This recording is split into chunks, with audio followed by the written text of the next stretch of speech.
The rain didn't just fall that night.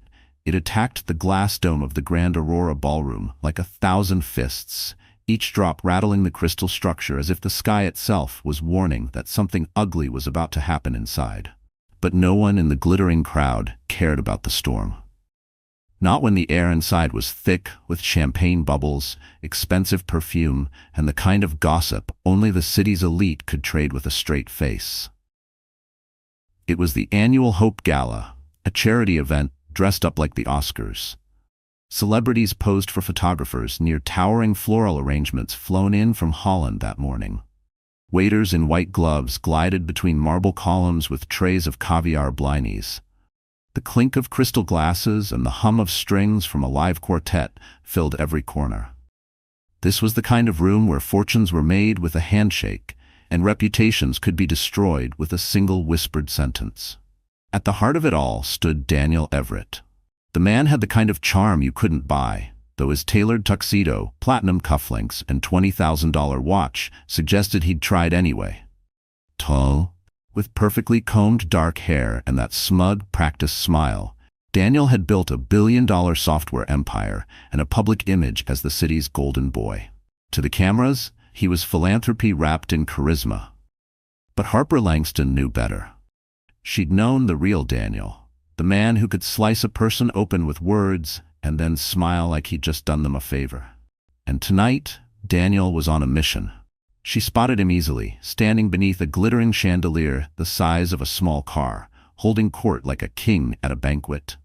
At his side was a woman who could have stepped straight off a magazine cover, tall, 25 at most, with hair like spun gold and a laugh designed to be overheard.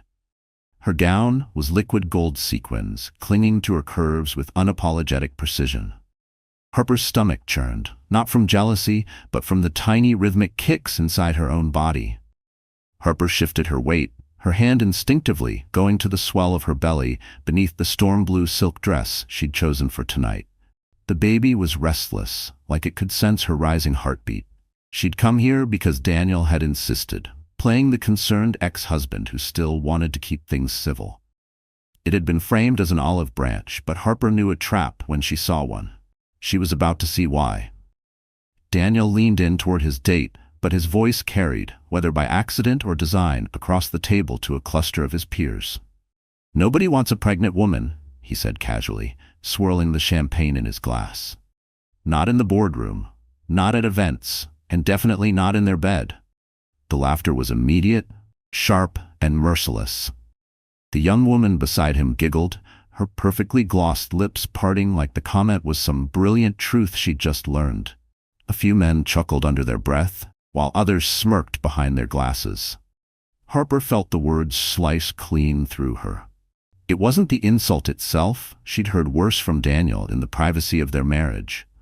It was the deliberate way he said it here, now, in front of the city's most powerful people. He wanted her humiliated. She stood in the shadow of the ballroom's massive entryway, the storm raging behind the glass doors, the music swelling inside, and for a moment, the world seemed to freeze. Conversations became a dull roar, the lights too bright, her breath too shallow. She could turn around and leave. No one would blame her. She could retreat into the quiet of her apartment and wait for this night to fade into gossip she'd never have to hear. But she stayed, because in the corner of the ballroom, seated near the stage, was a man whose gaze had already found her. Tall, broad-shouldered, with an unmistakable air of power, he wasn't dressed for attention. But attention found him anyway. His charcoal suit was custom, his silver hair brushed back in deliberate waves, his cufflinks understated but worth more than most people's cars. She recognized him instantly. Adrian Wolfe, billionaire investor, media-shy mogul. The man who'd once turned down an invitation to the White House because he had better things to do. She'd met him only once before, briefly, at a tech summit Daniel had dragged her to during their marriage. She remembered his eyes, a shade between steel and smoke, and the way he'd looked at her like he saw more than the surface.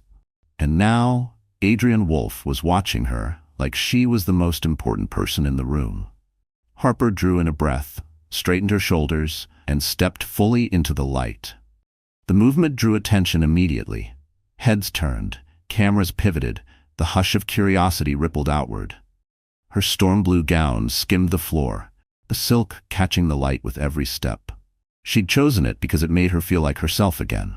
Not Daniel's wife, not the pregnant one, but Harper Langston, the woman who had built her own design firm from nothing before she ever met him.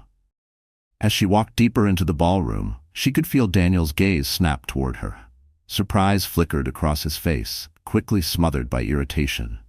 His date's eyes narrowed, her gold dress shimmering as she shifted in her seat to get a better look. Harper didn't break stride. She moved past tables of donors and CEOs, the soft murmur of whispers trailing in her wake. Every step was deliberate.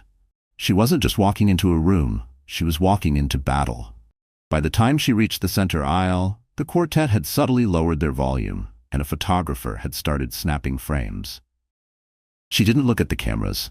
She kept her eyes locked on Daniel until she was close enough to see the tightening of his jaw, the faint sheen of sweat at his temple. "Harper," he said, standing quickly as if to intercept her. "I didn't think you'd actually—" "Clearly," she cut in, her voice calm but edged with steel. "But then, you never think far ahead, do you?"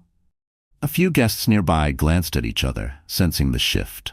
Daniel's date shifted uncomfortably, her smile faltering. Before Daniel could respond, another voice slid into the space between them, smooth, deep, and carrying effortlessly over the noise. "Ms. Langston." Harper turned to see Adrian Wolfe standing beside her, having crossed the room without her noticing.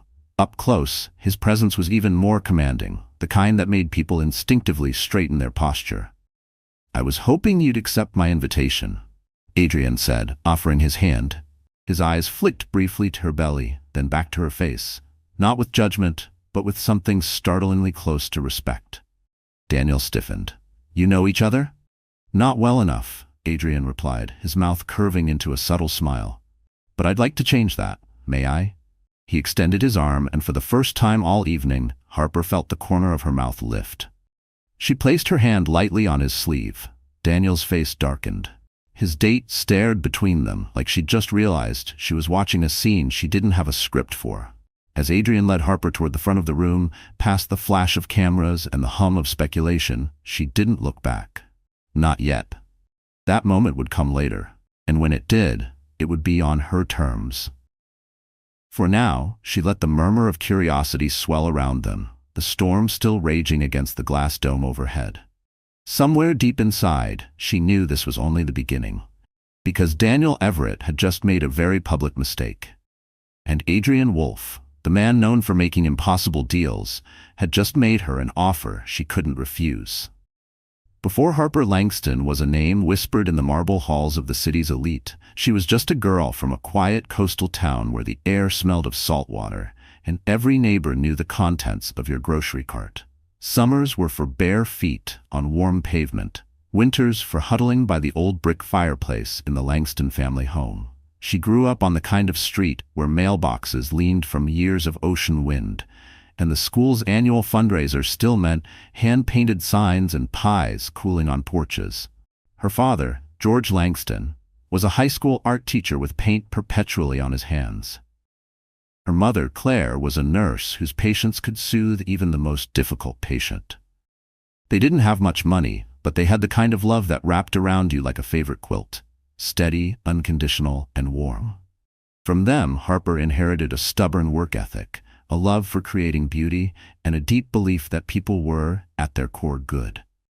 By 16, she was winning regional awards for her architectural sketches, clean, bold lines that hinted at a mind already seeing the world in shapes and possibilities. A scholarship to Parsons School of Design took her to New York, where the skyline became both her classroom and her muse. She thrived in the city's chaos, juggling late-night design projects with a part-time job at a boutique hotel. It was at a rooftop networking event for young designers that she first met Daniel Everett. He wasn't the richest man in the room then, but he carried himself like he would be. Sharp suit, sharper smile, and a way of speaking that made you feel like the only person in the crowd. Harper had been balancing a plate of hors d'oeuvres in her portfolio when he struck up a conversation, asking about her work with genuine curiosity, or so it seemed. He was relentless in his pursuit, flowers at her apartment, lunches at places she couldn't afford, calls just to hear her voice. For a girl who'd been surviving on takeout noodles and subway rides, Daniel's attention felt intoxicating. He talked about her designs like they were genius, about her as if she were the missing piece of his life. Within a year, they were married in a small ceremony on a windswept bluff overlooking the Atlantic. Harper wore a simple ivory dress she'd found at a vintage shop, while Daniel promised her forever with the same conviction he'd later used to sell software to billionaires. In those early years, they were a team. She'd work late nights on her own design firm, Langston & Co., while he hustled to grow his fledgling tech company. They celebrated every win, no matter how small. But success has a way of changing the air in a room. Daniel's company exploded almost overnight after a deal with a major corporation. They moved into a penthouse with floor-to-ceiling windows and a view of the skyline Harper had once sketched for practice. At first, she thought the new lifestyle was just another chapter in their shared dream. But slowly, almost imperceptibly, the we turned into me. Daniel's late nights became business dinners. His compliments turned into critiques about her wardrobe, her body, her small-time clients. Harper, ever the peacemaker, adjusted. She wore the dresses he liked, let her business take a back seat, and learned to smile through the boardroom galas where she was introduced not as Harper Langston, architect, but as Daniel's wife. Her work, once her pride, became something she squeezed in between charity luncheons and travel schedules. The pregnancy had been a surprise. A happy one, at least for her. She had imagined it would bring them back together, give them something to fight for. But Daniel's reaction, though outwardly supportive, was tinged with inconvenience. "We'll have to manage expectations with the investors," he'd said, as if their child was a scheduling conflict. As the months passed, the emotional distance grew into a canyon. The man who had once rubbed her aching feet after 12-hour shifts now recoiled at the idea of missing a networking event for a prenatal appointment. And then came the whispers, from acquaintances, from Daniel's own staff, about the blonde in marketing who seemed to spend more time in his office than her actual desk. Harper had brushed them off, unwilling to believe it without proof. That proof had come like a slap, not in private, but under the blinding lights of the annual Hope Gala, with half the city's elite listening. "Nobody wants a pregnant woman." Daniel had said it without flinching, and she knew then that the man she'd once loved was gone. But here's the thing about Harper Langston. She had learned long ago how to survive storms. She'd survived leaving her small town for the chaos of New York. She'd survived the brutal architecture program at Parsons. She'd built a business from scratch in a city that devoured the unprepared. And while she'd bent herself to fit Daniel's world, she hadn't broken. Not yet. Her friends, what few Daniel hadn't alienated, still knew her as the woman who could talk down a furious client with a single calm sentence. Her former professors still emailed her, urging her to return to the design world. Her sketches, hidden in the bottom drawer of her studio desk, still brimmed with ideas she'd never had the chance to build. And there was something else Daniel didn't know. Langston & Co. hadn't disappeared when she stepped back. It had grown quietly, steadily, under the leadership of her trusted partner, Mia Reynolds. The firm now had international clients and a waiting list for Harper's personal consultations. She had deliberately kept this from Daniel, partly to avoid his dismissive comments, partly because it was the one piece of herself she still owned completely. Which is why when Adrienne Wolf's eyes met hers across that ballroom, something deep inside her shifted. She remembered the tech summit years earlier, the brief conversation where he'd asked her opinion on a building design instead of her husband's portfolio. He'd listened, really listened, and when she'd excused herself, he'd told her, "You see the world differently. Don't let anyone make you forget that." Now here he was again, at the exact moment her ex-husband tried to erase her dignity in front of everyone. And the way Adrienne looked at her, not at her dress, not at the curve of her belly, but directly into her eyes, was like a reminder that she was more than the sum of Daniel's insults. Harper had always believed she could weather any storm if she kept her head down and her heart steady. But something told her this was no longer about weathering. This was about rebuilding. And this time, she wouldn't be building for Daniel. She'd be building for herself, and for the tiny life she carried. What she didn't yet know was that Adrian Wolfe was about to make her an offer that would change everything. Not just a business proposal, not just a lifeline, but an invitation into a world where her skills, her vision, and her name would matter more than any scandal Daniel Everett could create. And maybe, just maybe, it would lead her to a moment no one, least of all Daniel, could have imagined. Walking down an aisle in a dress designed by a billionaire, not as the woman someone discarded, but as the woman someone had chosen above all else. The Grand Aurora Ballroom had always been a temple of opulence, but tonight it was something else entirely. A stage, a trap, and a battlefield wrapped in crystal and velvet. Harper stood near the entryway, letting her eyes travel across the scene with the precision of a designer studying a blueprint. The ceiling arched high above, crowned by a dome of stained glass that glowed like a mosaic sunset under the chandelier's warm light.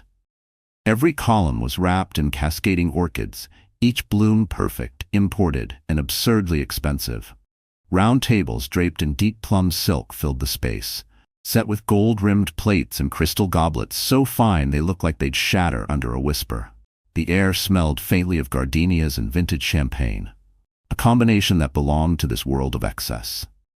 This was the annual Hope Gala, an event Daniel had called the pinnacle of networking.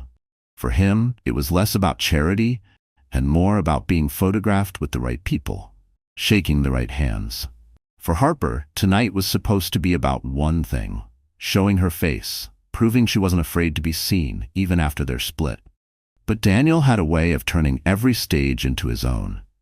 From where she stood, she could see him moving effortlessly through the crowd, that signature smirk plastered on his face, his arm draped over the back of the chair belonging to the blonde in the molten gold gown. Harper noticed the way he leaned in just enough to make her laugh, the way his hand brushed her bare shoulder, as if marking territory.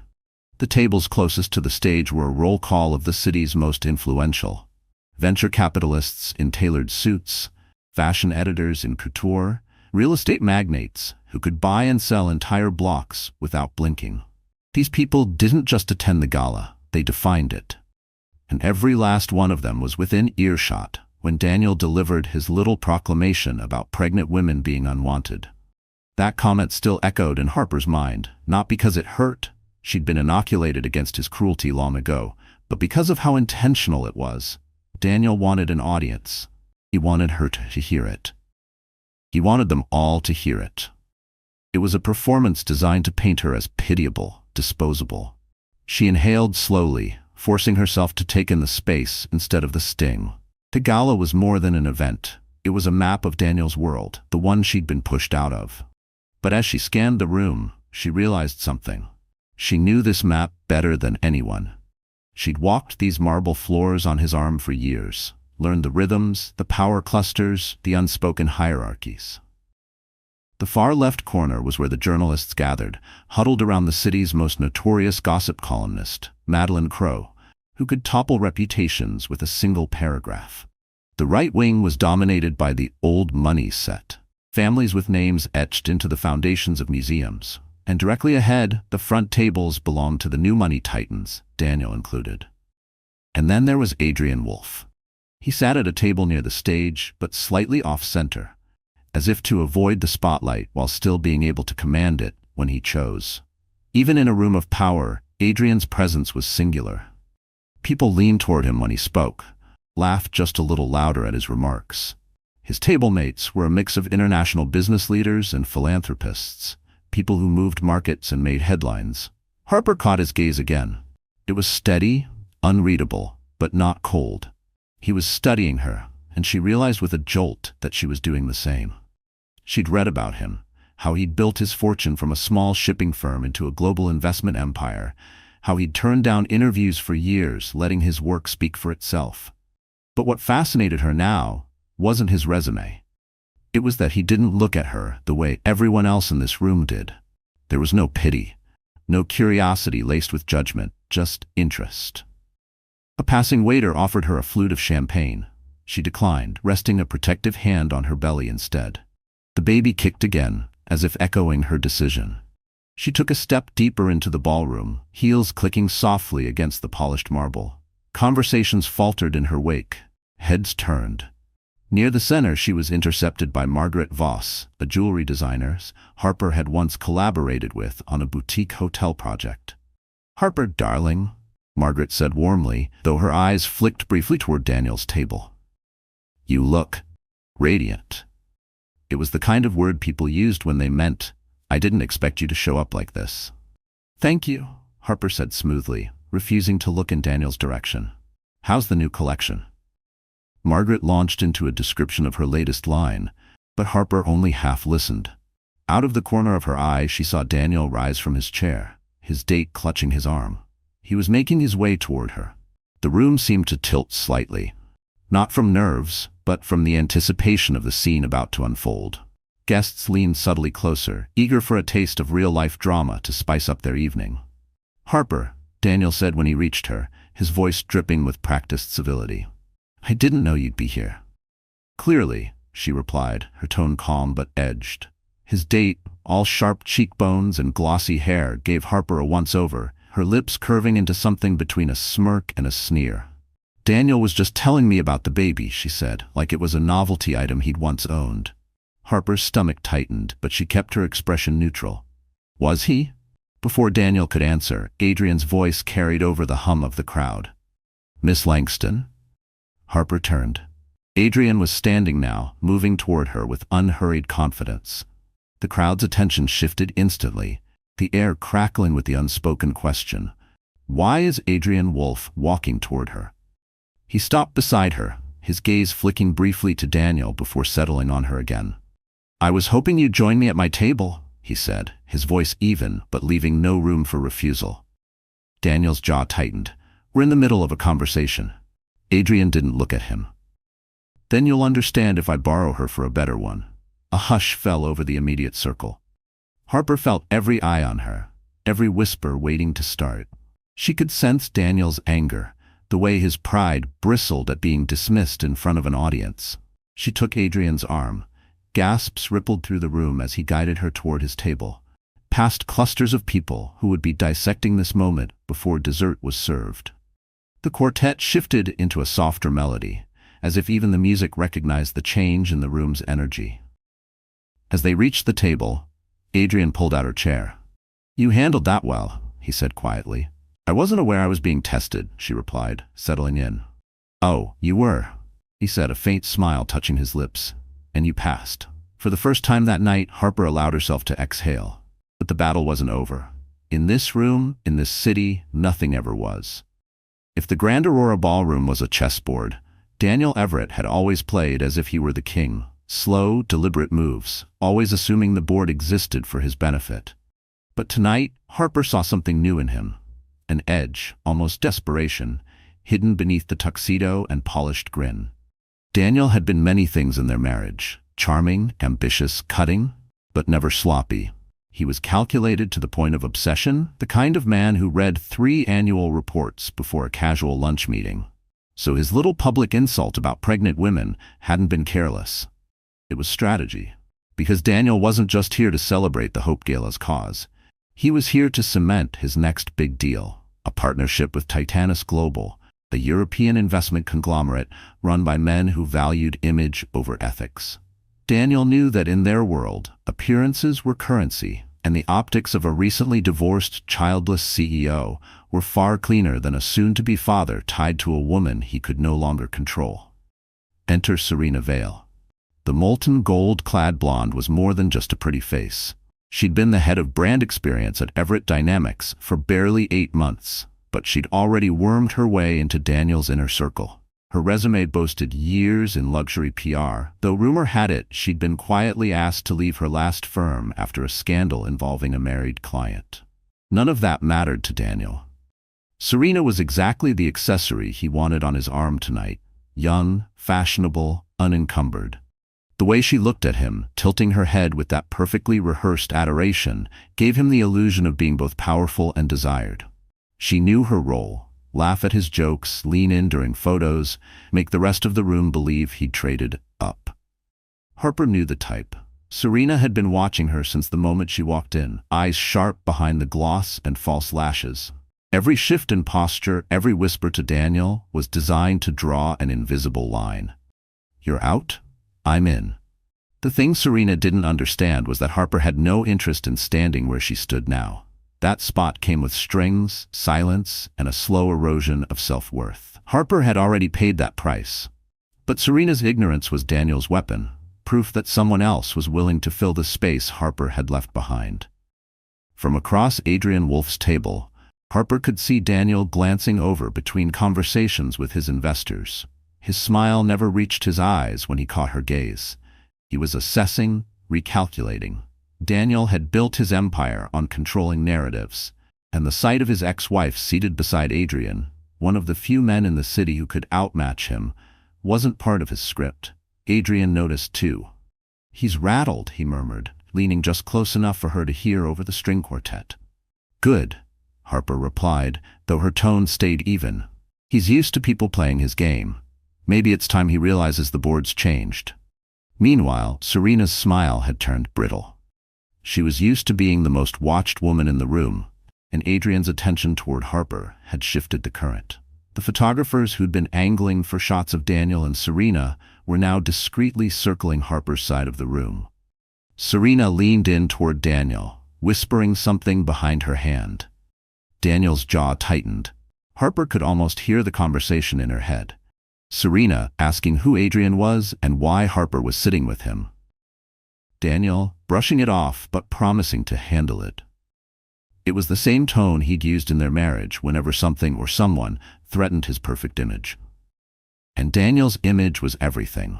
He'd grown up the son of a bankrupt car dealer, clawing his way through college on scholarships and part-time jobs, his eyes always fixed on the life he thought he deserved. Success had given him money, but it hadn't softened the chip on his shoulder. Every deal, every headline, every glossy magazine spread was another brick in the fortress he'd built to keep the world from seeing how much he still feared losing it all. That fear was why he'd been so quick to sideline Harper when her pregnancy didn't fit the brand. Investors liked visionary leaders, not fathers juggling diaper duty. Daniel had told himself, and probably Serena, that cutting Harper out was business, not personal, but his insult at the gala proved otherwise. He wanted her diminished, erased. What he hadn't counted on was Harper refusing to play the part. As the charity auction began, Daniel stood to make a speech. Harper watched him mount the stage, adjusting his cufflinks like a general straightening his uniform.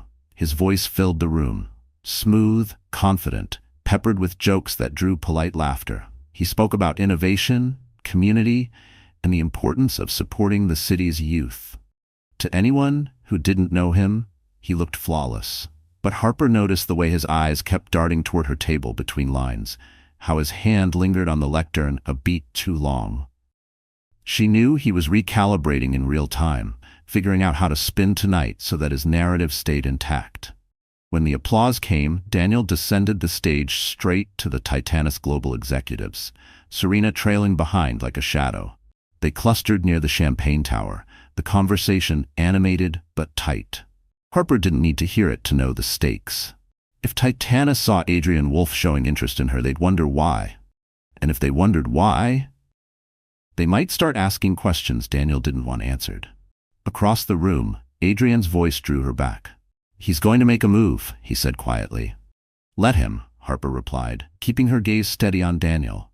Sure enough, moments later, Daniel excused himself from the investors and started toward her table, Serena still at his side. This time there was no polite smile. His eyes were hard, his jaw set. "Harper," he said when he reached them, his tone clipped. "A word, in private." Adrian's hand rested lightly on the back of her chair, a subtle gesture, but one that made Daniel's nostrils flare. "Anything you have to say, you can say here," Harper said. Daniel's gaze flicked to Adrian. "This doesn't concern you." Adrian smiled faintly. "If it concerns her, it concerns me." A silence stretched, taut as wire. Serena shifted beside Daniel, clearly uncomfortable. The eyes of nearby guests burned on them, waiting for the next move. Daniel leaned in, lowering his voice but not enough to escape the room's sharp ears. "You think sitting at his table is going to change anything? You're still..." He caught himself glancing at Adrian, then back at Harper. "You're still you." Harper met his stare, calm and unflinching. "Exactly. And that's the problem for you, isn't it?" Daniel straightened, his composure cracking for just a moment before he turned on his heel and stalked away, Serena hurrying to keep up. As they disappeared into the crowd, Harper felt the tiniest shift in the room's air. The whispers would spread, the balance would change, and for the first time in a long while, Daniel wasn't holding all the pieces. The charity auction was in full swing, and the Grand Aurora Ballroom thrummed with the competitive energy of people who measured generosity in the number of zeros they could outbid their peers with. The auctioneer's voice rang out from the stage. "We'll start the bidding at $50,000 for a private Mediterranean yacht cruise, donated by Titanus Global." Hands shot up across the room. Waiters navigated the crowd with trays of champagne, weaving between murmured conversations and bursts of applause. From Adrian Wolfe's table, Harper watched the scene like an outsider peering into a world she once lived in. She could feel Daniel's presence even when she couldn't see him, an oppressive awareness, like standing too close to a storm cloud. She knew he wasn't finished with her tonight. Daniel never walked away without trying to reclaim control. Sure enough, she spotted him across the room, speaking with the Titanus Global executives, his arm gesturing subtly in her direction. The men glanced over, curiosity flickering in their eyes. Then Daniel smiled that carefully curated smile, and Harper felt the prickle of anticipation crawl up her spine. The auctioneer tapped the microphone. "Ladies and gentlemen, before we continue, our esteemed host for the evening, Mr. Daniel Everett, would like to make a special announcement." Applause rippled politely as Daniel stepped onto the stage, Serena trailing behind him like a sequined shadow. He accepted the microphone from the auctioneer and faced the crowd, his expression all practiced warmth. "I want to thank each and every one of you for being here tonight," Daniel began. "This gala isn't just about raising money, it's about celebrating the future." And speaking of the future, his eyes found Harper's, and she knew instantly this wasn't going to be about charity. "I'm thrilled to share some personal news," Daniel continued, resting a hand on Serena's back. "In a few short months, Serena and I will be launching a new philanthropic initiative, one that focuses on empowering young entrepreneurs. Serena will be leading this effort as our new Director of Innovation at Everett Dynamics." Polite applause followed, but Harper felt the air in the room tighten. The subtext was as loud as a shout. Serena wasn't just Daniel's date. She was stepping into a public role, a role that once belonged to Harper during their marriage. Daniel wasn't finished. "And while we're here celebrating fresh beginnings," he said, his voice dropping just enough to carry a different kind of weight, "I believe in recognizing when chapters close. It's important to wish people well when they move on." So, to Harper Langston, every head in the room turned toward her. The spotlight, quite literally, swung to her table. "I want to wish you the very best as you transition into this new stage of life," Daniel said, his smile sharp enough to cut glass. "We all know motherhood is a full-time job, one that doesn't leave much room for other ambitions, but I'm sure you'll do just fine." The implication landed like a slap. Around the room, some guests exchanged awkward glances, others smirked behind their champagne flutes. Serena's smile was all teeth. Harper's fingers tightened around the stem of her glass, but she kept her face composed. This was the move she'd been waiting for. The public strike meant to box her into the role of a discarded, soon-to-be-forgotten ex-wife. Daniel wanted her to sit there, humiliated, while he painted her as someone whose only future was diapers and bedtime stories. Adrian's voice was low but steady beside her. "If you want to respond, now's the time." Harper's heart pounded, but her mind was clear. She stood, the silk of her gown catching the light as she walked toward the stage. Conversations died mid-sentence. The spotlight followed her, turning her into the second act of Daniel's little performance. When she reached the steps, the auctioneer offered her a hand, which she ignored. Daniel looked briefly pleased, until she took the microphone from him without asking. "Thank you, Daniel," she said, her tone warm but threaded with steel. "I appreciate the encouragement." A few scattered chuckles from the crowd. She let the silence stretch just long enough. "But I think you left out a detail or two," Harper continued. Yes, I'm about to become a mother. And yes, it's a full-time job, one I'm honored to take on. But that doesn't mean my other ambitions vanish. In fact, they're thriving. Langston & Co., the design firm I founded before I even met you, just signed an international contract worth more than the yacht Titanus donated tonight. A ripple of surprise moved through the audience. Adrian, still seated, watched her with something close to pride. And as for fresh beginnings, Harper said, her gaze locking on Serena, sometimes they mean letting go of something that no longer serves you, or someone. The ballroom was silent now, except for the faint hum of the air conditioning. Daniel's jaw was tight, his smile frozen in place. Serena shifted uncomfortably beside him. Harper handed the microphone back to the auctioneer and turned to step down from the stage. But before she reached her table, Adrian rose to meet her, offering his arm. The gesture was small, but in the charged air of the ballroom it was seismic. Cameras flashed. Whispers erupted like sparks catching dry grass. As they sat, Harper caught a glimpse of Daniel across the room, his face a mask of polite fury as the Titanized executives murmured among themselves. Whatever narrative he'd hoped to write tonight had been rewritten in real time, and he wasn't holding the pen anymore. The auction resumed, but the energy in the room had shifted. The murmurs were no longer about Daniel's deal or Serena's dress. They were about Harper Langston, the pregnant woman who'd stood in the spotlight and reminded everyone she was more than a footnote in her ex-husband's story. And as Adrian leaned toward her, his voice barely above the music, she realized something else. This wasn't the end of Daniel's games, but it was the beginning of hers. The applause from the gala still echoed faintly in Harper's ears as she stepped out into the cold night air. The city lights glittered like broken glass against the wet pavement, the rain finally reduced to a mist. The doorman hailed a car for her, but she barely noticed. From the outside, she'd won. She'd stood her ground in front of the city's elite, refused to let Daniel's words define her, and walked away with Adrian Wolfe at her side. But now, alone in the back of the town car, the adrenaline drained out of her like a tide receding, leaving only exhaustion behind. She pressed a hand to her belly. The baby shifted, a small reminder that she wasn't really alone. Still, the weight of what had just happened pressed down on her chest. Her phone buzzed in her clutch. 3 unread messages from friends who had been at the gala. You were incredible tonight. Daniel's face was priceless. Proud of you. She appreciated them. But none of the messages touched the knot in her stomach. Harper wasn't naive. Daniel wasn't the type to let public embarrassment slide. He would hit back, subtly, strategically, and when he did, he'd aim for the places she was most vulnerable. The car pulled up outside her apartment building, a modest pre-war structure in a quiet corner of the Upper West Side. Harper had chosen it deliberately after the divorce. Not flashy, but secure. Inside, the elevator groaned its way up to the 6th floor.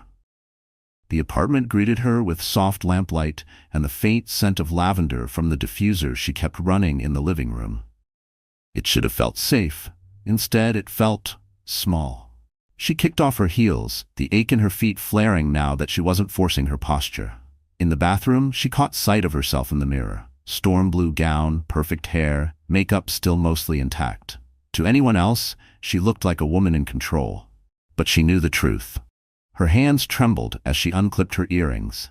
The night replayed in fragments. Daniel's smirk, Serena's smug smile, the way the room had turned when the spotlight found her. She'd handled it well in the moment, but under the gloss of confidence was something brittle. She poured herself a glass of water and sat on the edge of her bed. It was well past midnight, but sleep felt impossible. Her mind kept circling the same question. What now? Langston & Co. was thriving without her day-to-day involvement, thanks to Mia's leadership. But Harper knew Daniel wouldn't stop at personal humiliation. He might try to undermine her business, spread rumors to scare off investors, or use legal channels to tangle her in endless disputes.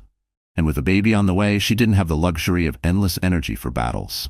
Her phone buzzed again, this time an unknown number. She hesitated before answering. Miss Langston? The voice was deep, steady. Adrian Wolfe. I hope it's not too late to call, he said. I wanted to make sure you got home safely. I did, she replied, unsure how to navigate the sudden shift from public ally to private caller. You handled yourself well tonight, Adrian continued, but you know Everett won't let this go. I'm aware, she said quietly. There was a pause on the line. I've seen men like him before. They burn every bridge they cross, and they don't notice until they're standing alone. The question is, how much damage will you let him do before you decide to take his matches away? The words landed heavier than she expected. I'm not looking for a war, Mr. Wolf. Neither am I, he said, but sometimes the only way to stop a predator is to make it clear you're not prey. She didn't respond right away. Eventually, he added, think about it. I'll be in touch. Then the line went dead. Harper set the phone down and leaned back against the headboard. His words stirred something in her, part warning, part challenge. But beneath that, there was still the hollow ache she couldn't shake. The next morning, she woke to headlines. The society columns had pounced on the scene at the gala. Pregnant ex-wife steals spotlight from tech mogul at Hope Gala. Adrian Wolf and Harper Langston, new power alliance? Some painted her as a symbol of quiet defiance. Others, more venomous, framed it as desperation, implying she was using Adrian to cling to relevance. She knew exactly where those rumors came from. Daniel had his fingerprints all over them. By noon, a journalist called for a comment. She declined, but the damage was already circulating. Social media was a swirl of speculation, with strangers dissecting her life as if they knew her. Around 3, Mia called from the Langston & Co. office. You're trending, Harper. And not in a bad way, mostly. But Daniel's people are definitely trying to seed a story about you being unstable. Harper closed her eyes. I knew he'd come for me.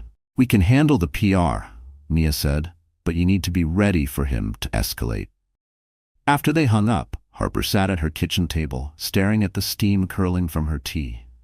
She thought she was prepared for the fallout, but the truth was, the public performance had drained her more than she'd realized. For years, she'd measured her worth by how well she could keep her composure. Now, with the baby's arrival drawing closer, that composure felt like glass. Intact for now, but one sharp blow away from shattering. By evening, the rain had returned, pattering softly against the windows. Harper curled up on the couch, a blanket draped over her shoulders, and let herself feel the weight of it all. The fear, the anger, the loneliness. She'd stood tall at the gala, but here, in the quiet, she let her guard drop. Tears slid down her cheeks before she could stop them. She hated crying. It felt like a loss of control. But the sobs came anyway, shaking her shoulders until the blanket slipped to the floor. She pressed her face into her hands, willing herself to breathe, to remember that one public moment didn't erase the private battles still ahead. When the storm outside deepened, she finally rose and made her way to the bedroom. She lay on her side, one hand over her belly, listening to the rhythm of her own heartbeat and the rain. She whispered, "It's just us, kid. But we're going to be okay. We have to be." The baby kicked softly, almost like an answer. Harper closed her eyes. She didn't have all the answers yet, but she knew one thing. This low point, this exhaustion, it wouldn't be the end. Somewhere inside the collapse was the spark of what came next. She just had to survive long enough to reach it. 3 days after the gala, Harper sat at the corner table of a quiet cafe in Soho, her laptop open but untouched. She'd come here to think, away from the constant ping of her phone and the scrutiny that now seemed to follow her everywhere. The headlines had begun to slow, but the undercurrent of speculation was still there, simmering on gossip sites and whispered in circles she used to move through without a second thought. A bell jingled at the door. Harper looked up to see Adrian Wolf step inside. He didn't scan the room. He walked straight to her, as if he'd known exactly where she'd be. "You're hard to pin down," he said, sliding into the seat across from her. "That's intentional," she replied. He placed a sleek leather folder on the table between them. "Then let me be direct. I have a proposal for you." Harper arched a brow. "Business." "Everything is business," Adrian said simply, "including personal wars." He opened the folder to reveal a series of documents, mock-ups of architectural designs, contracts, and a formal partnership agreement. "I own the Wolf Institute," he began, "a philanthropic arm that funds large-scale urban development projects. We're expanding into luxury eco-resorts across Europe and Asia. I've seen your work, Harper. Your firm's designs are innovative, functional, and beautiful. I want Langston & Co. to lead the design for our flagship resort in Santorini." Her breath caught. "That's a massive project." "It is," Adrian agreed, "and it comes with international press coverage, investor interest, and a budget that makes Everett Dynamics look like a lemonade stand. The kind of spotlight Daniel can't diminish, no matter how loud he talks." Harper leaned back, processing. "Why me? You could hire any firm in the world." Adrian's gaze was steady. "Because you're better than any of them. And because I don't like seeing talent wasted because a man thinks he can define you." She hesitated. "If I take this, it's going to look like I'm using you to get back at him." He smiled faintly. "Let it look that way. In business, perception is a tool. Use it." Harper stared at the designs in front of her. The resort was stunning. Whitewashed stone, infinity pools that melted into the Aegean, solar panels disguised within the architecture. She could already see her signature touches in the blueprints, ways to blend her coastal upbringing with modern elegance. "This isn't just about a project," Adrian continued. "It's about making sure that when people hear your name, they think of what you build, not who you used to be married to." Harper closed the folder. "I'll think about it." Adrian studied her for a moment, then nodded. "You have until Friday." He stood, leaving a business card on the table. "And Harper, if you're worried about Daniel retaliating, don't be. I've dealt with bigger predators." After he left, Harper sat in silence. She thought of the years she'd put her own career aside for Daniel's ambitions, the sketches gathering dust in her studio, the way her name had become a footnote in his story. She thought of the baby growing inside her and the kind of example she wanted to set. That night, she called Mia. "How do you feel about taking on the biggest project of our lives?" Mia's squeal of excitement nearly burst Harper's eardrum. "Are you serious, Santorini?" "Serious," Harper confirmed, "but it's going to be under intense scrutiny. We'll be in headlines." "Then we make them good headlines," Mia said firmly. By Thursday, Harper called Adrian to accept. The following week, Wolf Institute issued a press release.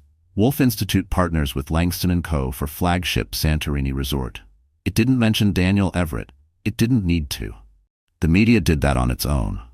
Within hours, headlines linked Harper's new venture to her public stand at the gala. Social media lit up with side-by-side photos, Daniel and Serena on stage, Harper and Adrian reviewing blueprints. The contrast was brutal. Daniel called that night. She almost didn't answer. "Harper," he said, his tone tight.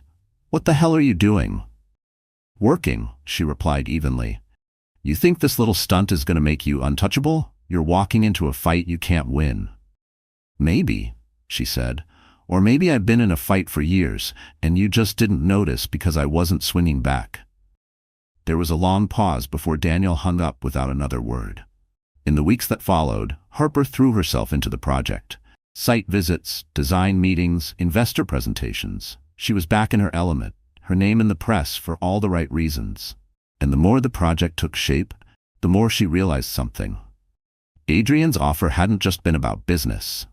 It had been about reminding her who she was before Daniel's shadow loomed over her life. One afternoon, as they walked the Santorini site together, Adrian said, "You know, you never told me why you started your firm in the first place."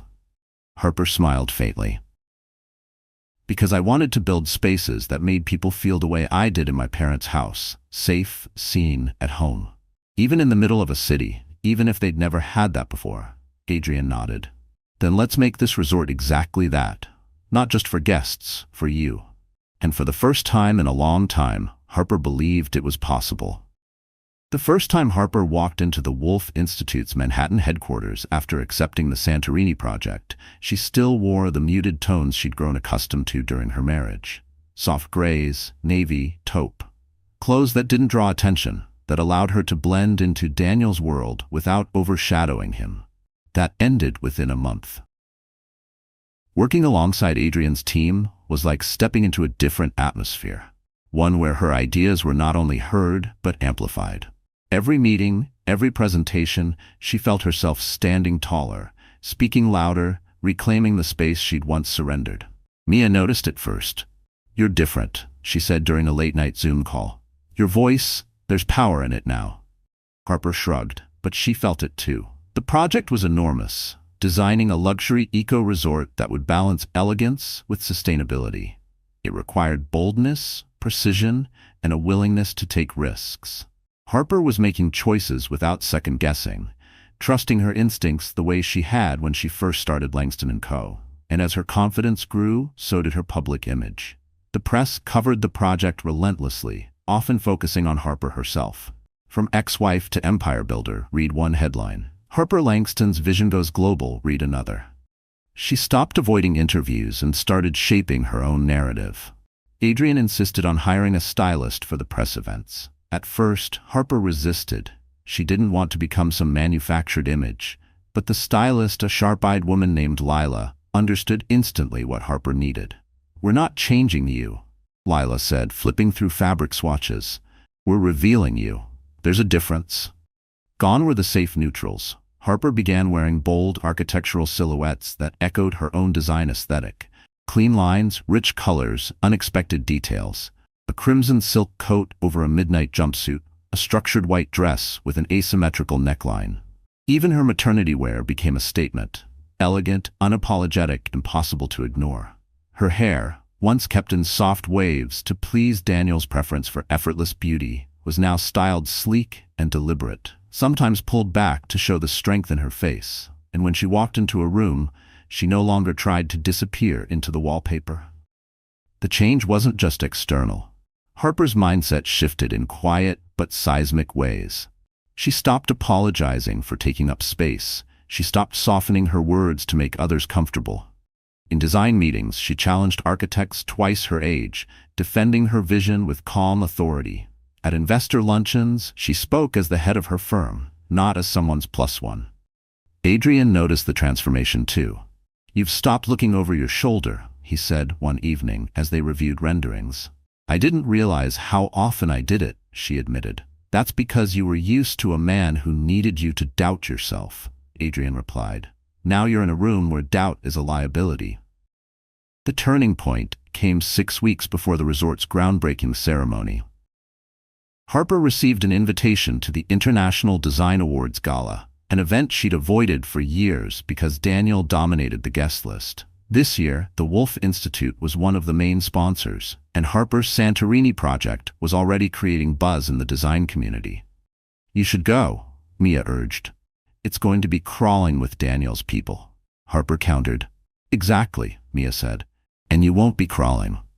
You'll be walking in like the woman who just landed one of the most prestigious design contracts of the decade." Harper decided she would. The night of the gala, Lila arrived at Harper's apartment with a garment bag and a knowing smile. "I've been saving this for you." Inside was a gown unlike anything Harper had ever worn. Sleek black silk that skimmed her figure, the high collar dipping into a dramatic open back, a train that whispered across the floor when she moved. It was both armor and spotlight. "This isn't just a dress," Lila said. "It's a declaration."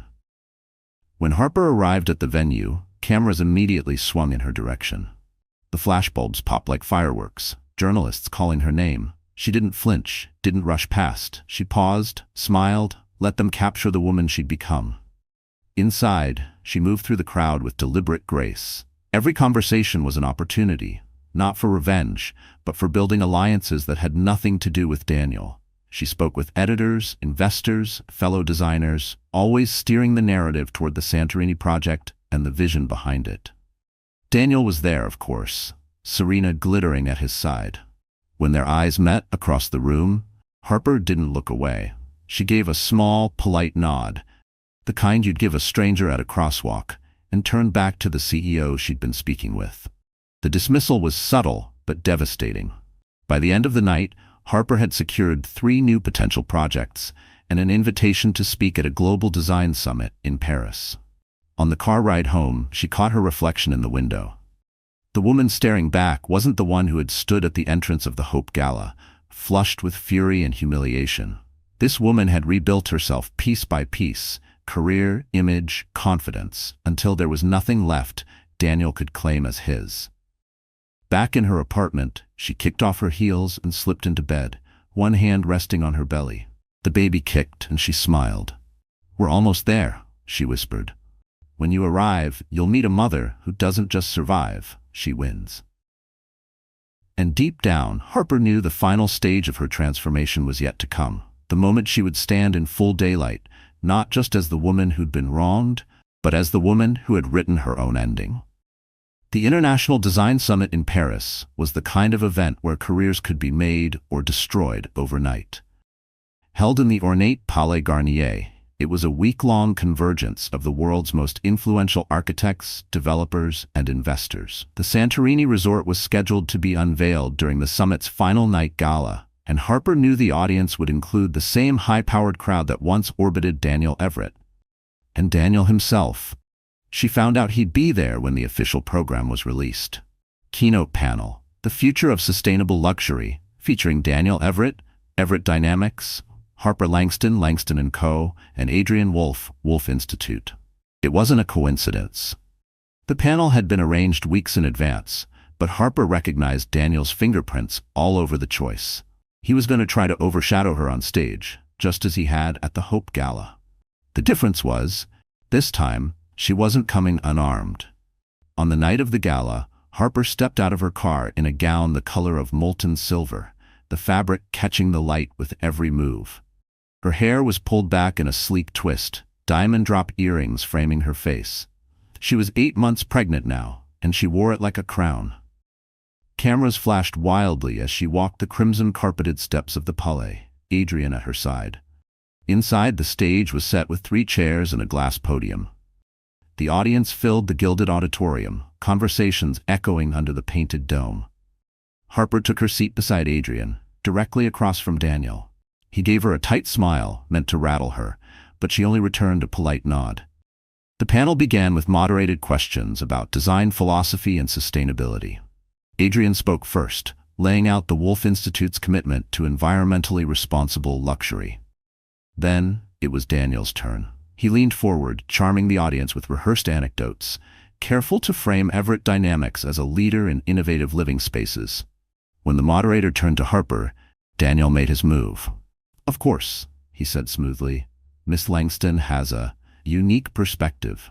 Balancing a demanding career with the impending responsibilities of motherhood must be a challenge. I imagine it limits certain ambitions." The tone was pleasant, but the jab was razor-sharp. The audience shifted, sensing tension. Harper smiled, but there was steel in her voice. "It's interesting you bring that up, Daniel, because for me, becoming a mother hasn't limited my ambitions. It's expanded them. I'm designing not just for clients, but for the next generation. And the Santorini project is proof that you can lead on the global stage without sacrificing what matters most." Applause broke out, but Harper wasn't finished. She reached for the small remote hidden under her notes and clicked to bring up the first slide on the massive screen behind them. A 3D rendering of the Santorini resort filled the screen: sunlit terraces, glass-walled suites, and her signature architectural flourishes. "This," she said, turning to the audience, "is the future of sustainable luxury. Langston & Co. has partnered with the Wolf Institute to create a space that not only blends with its natural surroundings, but actively contributes to the preservation of the island's ecosystem. Solar integration, water reclamation, and a zero-waste design process, things Everett Dynamics has yet to implement in its residential projects." The last line landed like a hammer. A few gasps rippled through the crowd. Adrian's lips curved slightly, but he said nothing. This was Harper's stage. Daniel shifted in his seat. "We've explored similar initiatives." "Explored," Harper cut in, her tone polite but unyielding. "Meanwhile, we've built them. The groundbreaking is in 6 weeks, and we're already booked for the first year of operation. The demand is proof that innovation doesn't wait for permission."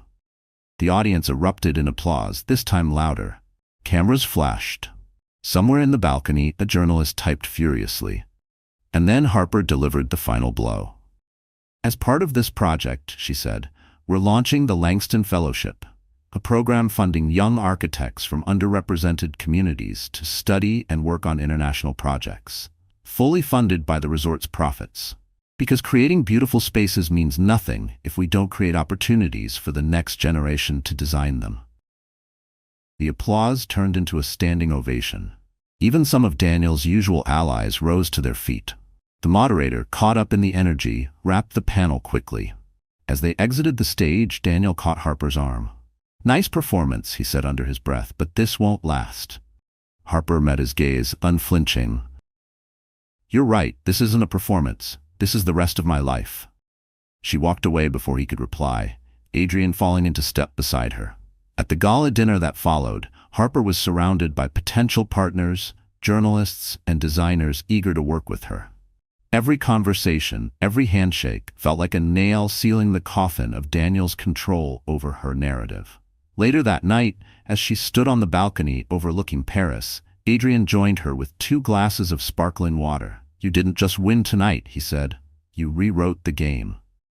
Harper looked out at the glittering city, one hand resting on her belly. "No," she said quietly. "I just remembered I was always playing it." The weeks after the Paris summit moved quickly. The Santorini resort project became the darling of the international design press, gracing the covers of industry magazines and trending on social media feeds across continents. Investors poured in, not just for the project, but for Harper Langston herself. For the first time in years, she didn't feel like she was running from Daniel's shadow. She was running toward something of her own making.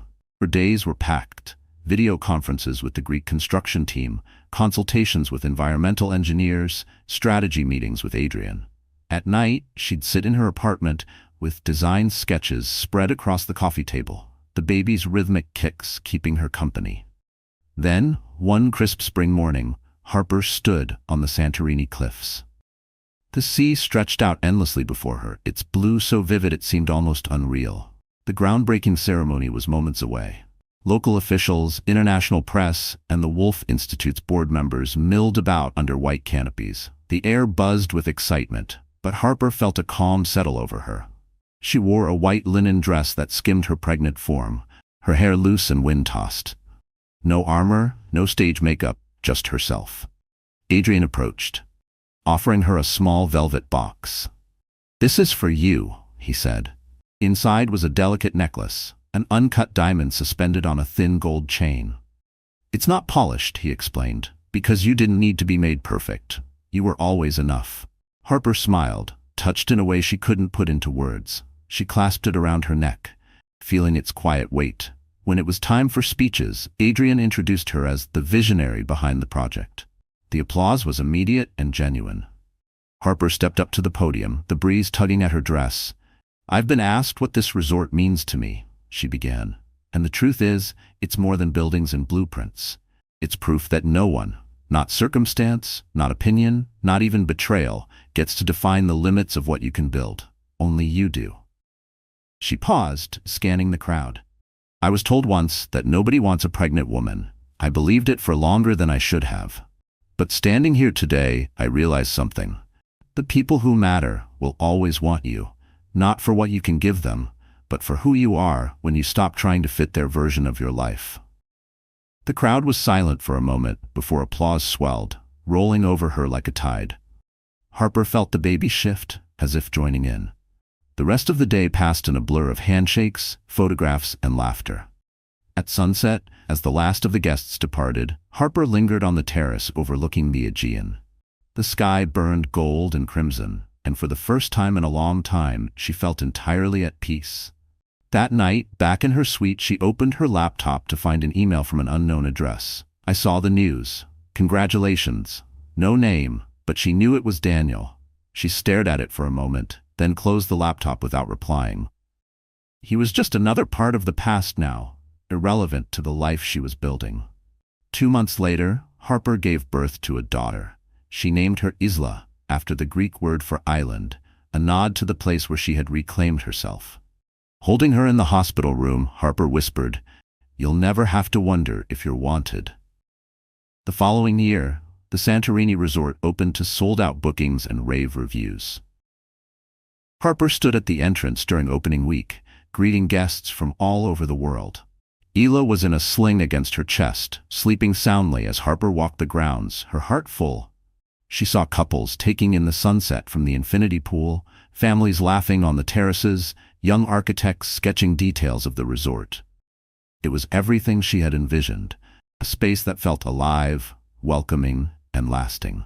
Mia joined her by the pool. "We just got word," she said. "Langston & Co. has been invited to design 2 more resorts, one in Bali, one in the Maldives. You're officially global." Harper laughed, the sound light and unrestrained. "Then let's build them." That night, as she tucked Ela into her crib, Harper thought about the woman she had been at the start of this journey, the one who walked into the Hope Gala feeling exposed and humiliated. That woman had no idea that humiliation could be the spark for something greater. Because the truth she had learned, the truth she would teach her daughter, was simple. You are never as powerless as someone wants you to believe. Power isn't given. It's taken back, piece by piece, until you remember it was yours all along. Harper kissed Isla's forehead, turned off the light, and stepped out onto the balcony. The night air was warm, the stars scattered like diamonds. Somewhere out there people were still whispering her name, some in admiration, some in resentment. It didn't matter. She had built her life, her way. And nothing, not an ex-husband's cruelty, not a room full of skeptics, not the fear of starting over, could take that from her. So the story has ended, our wonderful friends. Are you still here with me right now? If you are, it means something in Harper's journey has touched your heart in some way. Maybe it's the reminder that, as the heterodox saying goes, the wound is where the light enters you. Life will try to convince you you're small, but you get to decide how big you truly are. So take your power back, piece by piece, and live your own design. If this story has moved you, drop a comment below, like this video, share it with someone who needs it. And don't forget to subscribe so you and I can keep walking through more stories that heal and inspire.